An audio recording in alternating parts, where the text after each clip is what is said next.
Hi, good morning, good day to everyone, all of our audience. Today we are broadcasting both on LinkedIn and YouTube. And as you have seen in our special series of fireside chats, where we bring one celebrity, one premium person who joins in, and we have a nice heart to heart chat. Today, I'm so proud to welcome Lisa Moorhead. She is Senior Vice President with Sophos, a multinational corporation in cybersecurity and owned by private equity Thoma Bravo. Lisa, just to give maybe two words introduction, then I'll hand it over to her to really introduce. She is an extremely talented, I was just also we were deliberating right before this call. She went to Barbara College, did criminal justice, and now she's handling a huge organization of IT, taking care of all kinds of areas, including justice for all. And our topic indeed is about from code to conscience, women tech leaders championing diversity, equity, and sustainability across the world. And I couldn't think of a better person than Lisa to come and join us today. And before Lisa introduces herself, I'll just go ahead and mention that, myself with Stralin Consulting Services, I'm chairwoman and CEO and have been on a number of boards. But most closest to my heart is really this topic of diversity and inclusion, which I believe is a major area for all boards, including, of course, sustainability. And I'm so proud to welcome Lisa right now to the show. So, Lisa, if you could give a little bit more color to your background, who you are, both in your professional and your personal life with three lovely kids. Sure, sure. Thank you, Alpna. I appreciate the kind welcome. So as Alpna mentioned, I am responsible for enterprise applications here at Sophos. So if you think about CRM, ERP, all of that fun stuff, and our sort of mission is really how do we make our employees, our partners, our customers as successful as they can be, and really just enable through technology.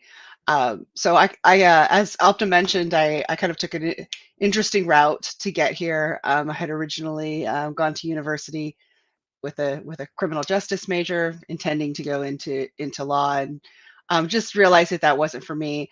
I like to tell people I kind of resisted my IT destiny at first. I actually grew up in Silicon Valley. Both my parents were in technology at IBM for many years. My mom, who's now retired, was a senior technical leader at IBM, and she was not only technically brilliant, but she was really good at like advocating for herself and for her team. And I kind of was able to see firsthand how being a caring leader brings out the best in people. And that made a huge impression on me, and my sisters as well. And I think part of it is also she was able to balance a full-time career and raising three kids. And that's always inspired me. I took a couple different roles right out of university, working for a small startup, going into consulting for a while, which was a tremendous opportunity. Really great way to grow and learn if you're new in your career. And ended up at Informatica, then GoPro, and now here at Sophos. As Alpna mentioned, I think this is a personal passion for me too. I've always been passionate about community service. I have three little and not so little ones. I have my oldest is 16. I've got a 16-year-old daughter who's in her junior year at high school, so getting ready for college applications and all of that fun stuff. Yeah. And then I have a sixth grader and a second grader as well. So I've got the whole gamut at the moment. Um, and I've been fortunate to have some volunteer opportunities. With local organizations, schools, groups like Girl Scouts and Boy Scouts. And for me, it's really about what can we all do, both as individuals and as leaders, to just, contribute back and whether that's through technology or through something else, to just make the world better. Superb. My God, your house is full. You have moved on from a criminal justice career. I can think Yeah, about something going on with elections and all. It's just reminding me so much of all of the discussions in the background. But more importantly, I think diversity, the power of diversity is undeniable. When women thrive, businesses and communities thrive, something that I picked up from Sheryl Sandberg. And that topic about diversity in your whole journey and this transition into the technology world, um, what has been your experience, Lisa? How has areas, including when you wanted to get into the professional life, um, was diversity a barrier? And once you got in, how did you manage and influence diversity? Maybe you can tell us a few of your yeah, stories. yeah, sure. So I think, from I've number one been fortunate to have some great leaders and mentors who were also champions for diversity, which I think to me is a big thing. Part of it is how do you take the opportunities that you've been given and pay that forward. And my experience, coming out of university was very different from my mother's experience coming out of university, and I'm sure, no doubt, from my grandmother's, right? Just different a world, especially when it comes to technology, Yeah, and how quickly technology changes and the opportunities change. There's always something that's new, and I think, um, for me, building a diverse team is not just something that's accidental. You have to be intentional about it. And I think, when you're hiring, how do you look beyond just technical skills, right? And just consider kind of the unique perspectives that people can bring to the table. So, people talk about, DEI efforts. And to me, it's not just about, I'm ticking boxes.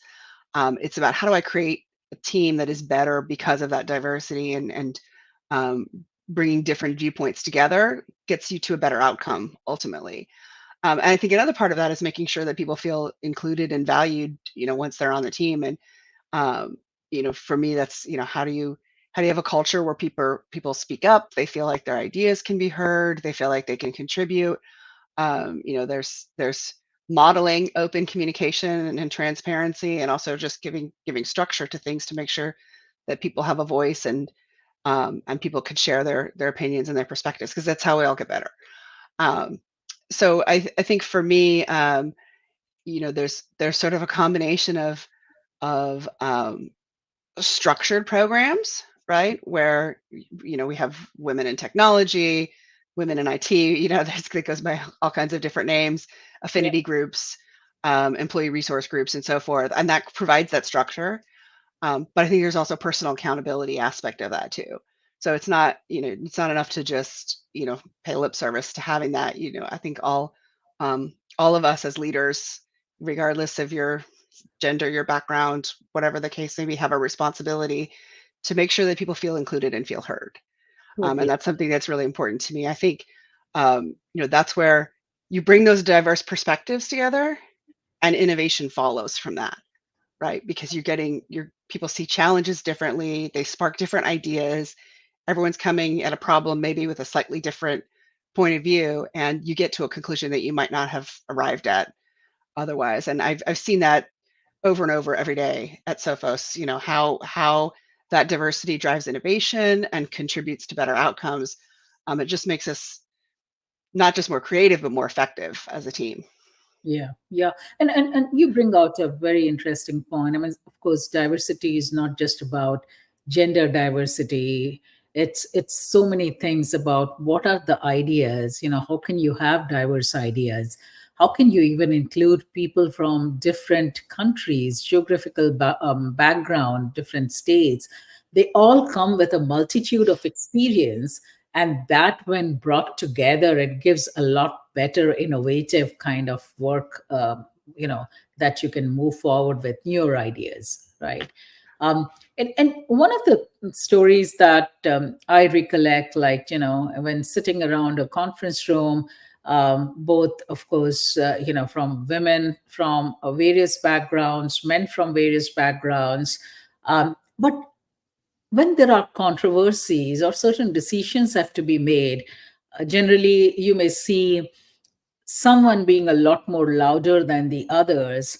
And it might be more of a male colleague, for example, who is louder. But do you see that changing quite a bit now? Have you run into those kind of situations where diversity actually is there, but they're still not being heard, or the female colleagues are not being heard, or maybe it's vice versa?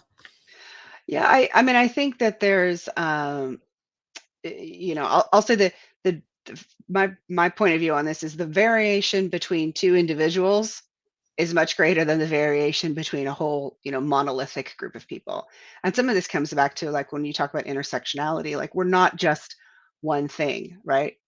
I have things in common with other women. I have things in common with other people who are parents, regardless of your gender, with people who have, I don't know, people who have 3 kids versus 1 kid, right? It's Yeah, like yeah, we all have a different point of view. yeah. And it's all of those things together. And Mhm. when you look at kind of all of the, the different special ingredients that make each of us unique, there's so much variation between individuals. I mean, I tend to be on the more outspoken side. If you met my dad, you would see why. And but not everybody's like that. So I think there's so much variation individually. That said, there's also sort of systemic and structural challenges that I think we as leaders have to deal with to make sure that we give everybody the space to feel heard and included, and to recognize that just because I feel comfortable speaking up in a room full of male colleagues doesn't mean that everybody always feels that way, Sure. right? And that we're providing the space for people um, to be included and valued. I Yeah. think that's super important. Yeah, yeah. No, very, very valid. Give them the space, allow them time to go ahead and open up or even warm up to the conversation. Give a little bit more patience in this whole regard. Yeah. Um, Now, Lisa, with your extensive experience leading IT applications at such prestigious companies, how do you see um, overall, the competency? Since we are sticking to the topic of this diversity and equity, um, and of course, with AI powered digital transformation, which is in place, there's in fact a human versus robot kind of a competition that is going on. So I'm going to keep this topic very broad. You can pick any part of it, but specifically, what are some of these competencies, and how would you create a good structured team where such difficult topics of transformations can be easily dealt with, including like change management? You go through Yeah. a transformation journey, there's always a resistance factor that is there from certain segment of functions or people, while others are more agile in adopting it. So in your current role or previous role, I know that you have been extremely instrumental in enabling the organization and to capitalize on new opportunities. So, can you give us some examples where and what, maybe certain instances? Yeah, sure. I think I mean, I think one of the things that maybe here's a good example. So, early in my career, I had the opportunity to start a women in IT group within our IT organization, and our CIO was kind enough to step forward to be the sponsor. And now I'm really proud that I have an amazing woman in my team who leads the Women in Tech employee resource group across all of Sophos, right? And so, she's done a fantastic job of championing women in tech. And that's kind of like what I was saying earlier about, it's not just about doing something yourself. It's like, how do you empower that sort of Hmm. next generation, if I'm making myself feel really old, that next generation of leaders, and I hope that somewhere out there is, someone who's early on in their career who's passionate about this and wants to take it forward. Again, whether it's women in tech or, at Sophos we have a long list of different employee resource groups, professionals of color, LGBTQ, et cetera, where, that helps kind of open up and encourage that collaboration. And I think one of the things that's really important is how do you not just get people engaged, um, and having those conversations, but how do you kind of create the space for them to then take that conversation forward? Yeah, yeah, absolutely. And it's all about, leadership is all about promoting the people who are taking care of many of the things. I mean, that's what is real leadership. You really enable those people in the group to take charge, whether it is men, women, or any other category. I think that's a driving factor. Um, when we look at some of the emerging trends with respect to AI, there is a whole set of initiatives that are being driven right now with respect to making everything AI powered. Talk about, whether the customer service has to be AI powered, sales, growth, everything is AI powered. Now, I'm just wondering, like, in that whole world, do you see reactions from the various um, you know people in your organization or in your experiences where the reactions are different from different segments of people? Yeah. What's your take on this whole AI drive completely transforming the entire world? Yeah, well, I could probably, I'll completely just nerd out on this for a little bit, because this is a topic that I'm super excited about. Um, I think one of the things that drew me to being in an IT role, and I think draws a lot of us to IT roles, is, um, you know, seeing the power of technology is really exciting, right? And I'll give kind of a really simple, non-work related example, actually. So I've got, kids in multiple schools, multiple sports, multiple activities.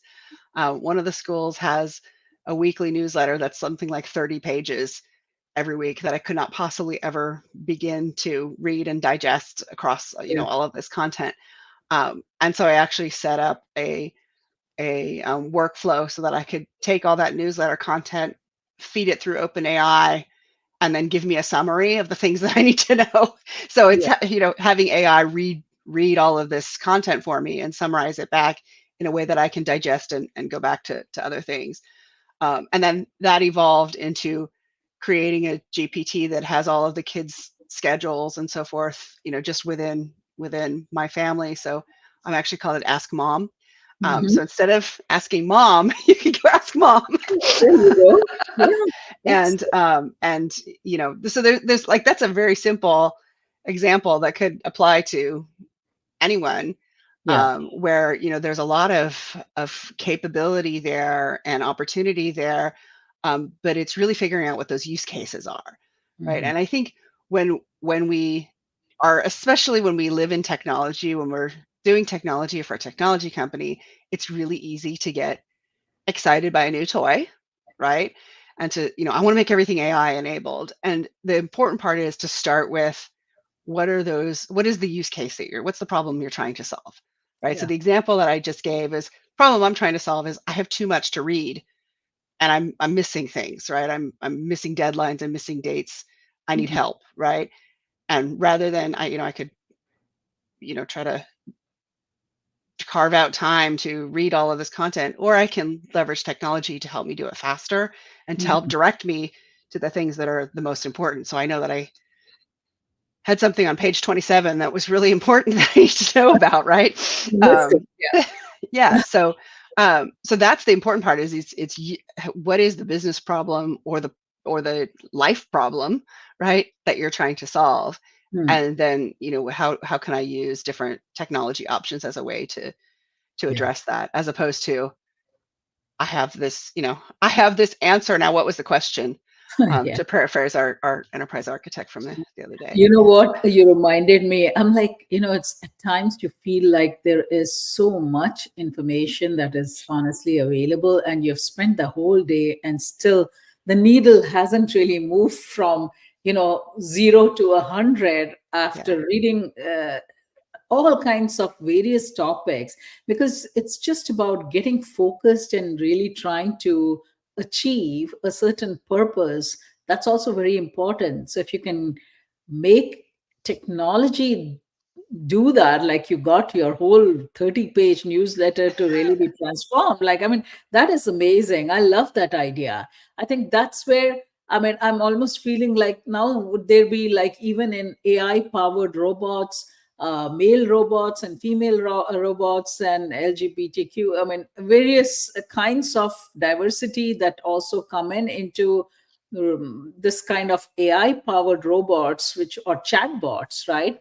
That will help connect with the emotions and the sentiments of who is querying that topic, right? As yeah, Lisa, a female asking that question, so how should the response be? yeah. And from a technology perspective, it's kind of incredible how effective some of the technology can be at learning your Yeah, voice, right? Just kind of taking again the unique perspective into place. But it's a again, yeah. I can spend another couple hours Way, just way talking more about than, yeah. just nerding out on technology. So Yeah, that's the fun part, right? So we have got a few audience questions. Why don't we entertain them as we go along?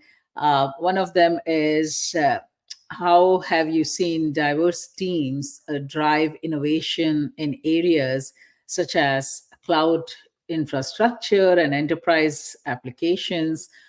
These are topics which continue to be evergreen for now multiple years, right?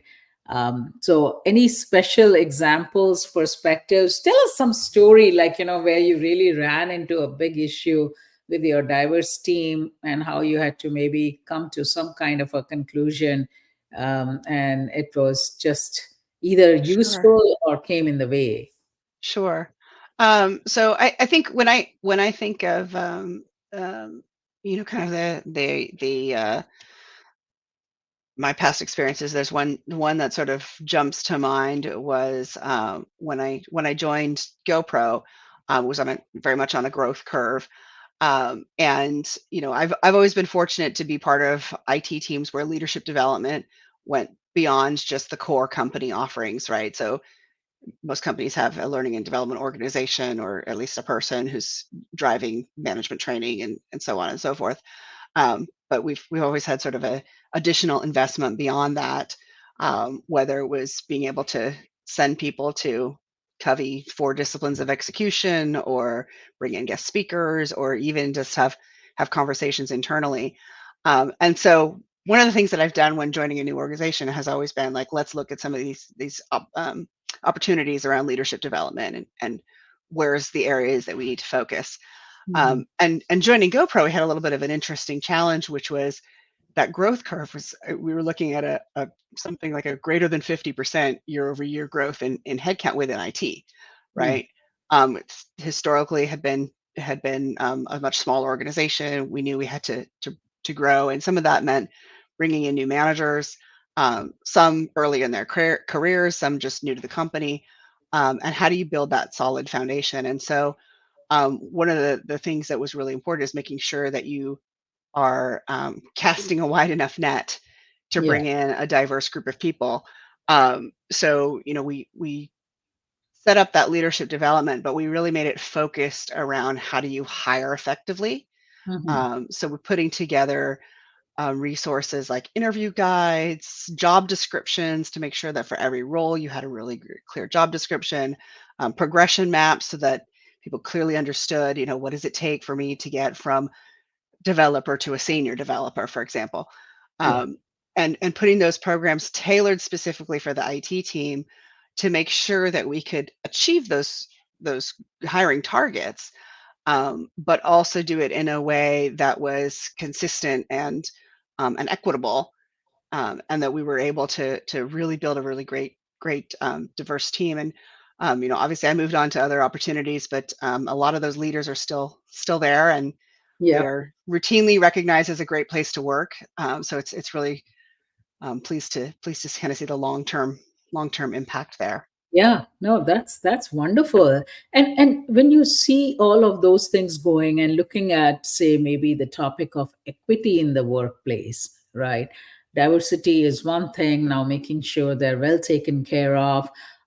When you say created this whole setup at CoPro, um, was equity especially in terms of hiring practices, performance management, the career progression.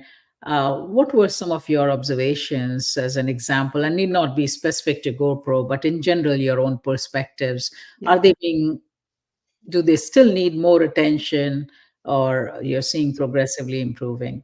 Yeah, that's a great question. And I guess I'll answer just more from a generic, general observation Sure.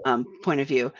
I think I think there's areas where we've made good progress. I think there's always challenges, right? I think it was interesting going through the lockdown years with COVID, where everybody was working from home. And I think that there was a couple things that kind of came out of that. It forces people to be um, better communicators, right? As leaders, you really have to be results oriented and outcome oriented. It's not about whether or not somebody's showing up, sitting at their desk at 8 a.m. every morning, because there is no desk, there's no office, right? Mm. Sophos has always been a remote first company. And so for us, making that transition was fortunately fairly smooth.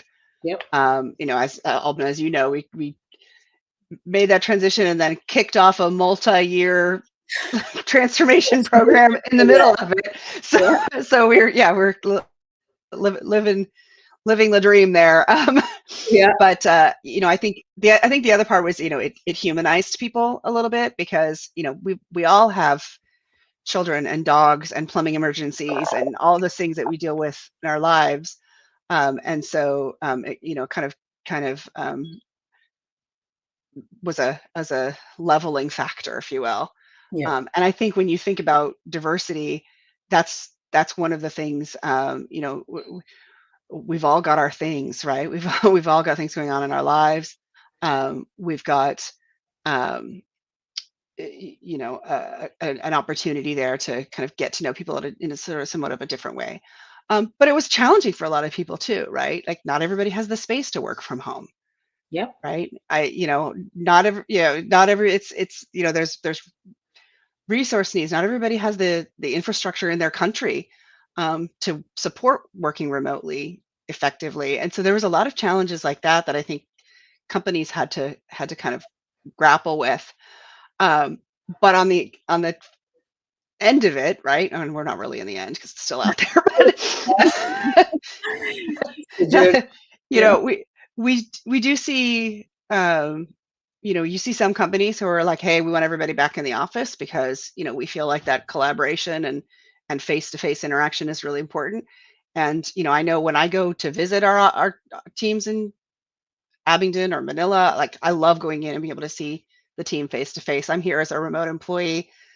I have um, you know a lot of opportunity to be able to travel and get to meet my team live, and it's very important.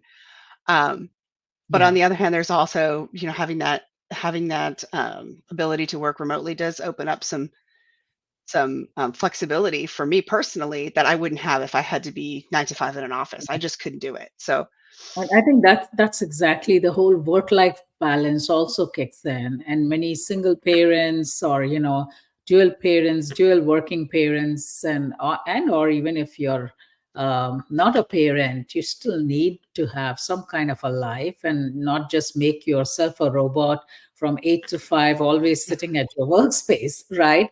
I mean, I would say that overall, and just taking also example of Strahlen, and I'm very familiar with the digital transformation journey that you have gone through. I remember how we had to work through these remotely positioned people during the time of COVID to make sure that people sitting in India or Philippines or US, they were all talking while they were sitting at home, and there were no hiccups in terms of actual performance of the project because deadlines were stringent and you had to meet them, right? But it took a lot of passion, a lot of patience, as well as nurturing from your end, Lisa, in order to make sure all the dots were highly connected. And I really think you did a super fantastic job in trying to pull through that entire transformation program. So kudos to you, and kudos to the team that you have created, in Absolutely. trying to achieve these kinds of purposes. I know we are running a little bit out of time here, but I must mention that with the kind of background that you have, not only diversity, equity, but also sustainability is a major area. And perhaps if you have any two words to share on the sustainability and technology, would love to hear that perspective and happy to, Sure. Sure. Yeah, and I know I'll try to make it brief because I know we're up on time here. But I mean, I think when I think about it, IT is fundamentally about scale. How do you scale, right? How do we enable our business to grow in new markets? How do we adopt new business models? How do we scale technically? How do we increase operational efficiency? And when that dovetails perfectly with concepts like diversity and sustainability, because those are all about, again, how do you scale? And I think, as leaders, it's our responsibility to make sure that we scale in a way that balances that growth and innovation with sustainability and inclusivity, right? Um, I think what's been fantastic about Sophos is there's, from the CEO on down, just a strong emphasis on transparency and responsible growth and being responsible citizens in the world. One of the things that I love about this company is that people are passionate about cybersecurity as an industry, and you know genuinely feel strongly that we're here to make things better. And I think that's a great thing. Absolutely. And technology and sustainability are like digital twins in some Yeah. respect, right? Digital, but still, analog, because the softness is still there, and we need to therefore embrace it in the same way. I'd say I'd like to close this particular conversation with you. It was really interesting to hear your perspectives coming from a woman leader, having been through a change in career from backgrounds and being so successful and so focused. And knowing you personally, I know that how focused you are, Lisa. I just want to mention one or two words to the audience about Stralin Consulting. I think some of the work that I had been doing as an operating partner and board member with Thoma Bravo, and my previous lives as CIO, it encouraged me to create our own team of people here at Stralin Consulting to drive the AI powered transformation. And I have seen, Sophos in the last couple of years, a very, very robust cybersecurity company, with global footprints and with leaders like Lisa and Tony and others who are really trying to make sure the teams come first, the diversity, equity is taken care of, and sustainability towards the various elements of ESG are properly addressed. So, with that, and maybe if I can have Lisa, one final word from your end before we close. I think the final word is just, for any leaders out there, as Alpna mentioned, it's all about the team, right? You build a strong, diverse team, and all the innovation and execution and all those good things follow. Absolutely. No, well said. And with that, thank you. And thanks to all our audience who joined in. We'll be publishing this recording as well for those of you who could not join at this time. And have a great day.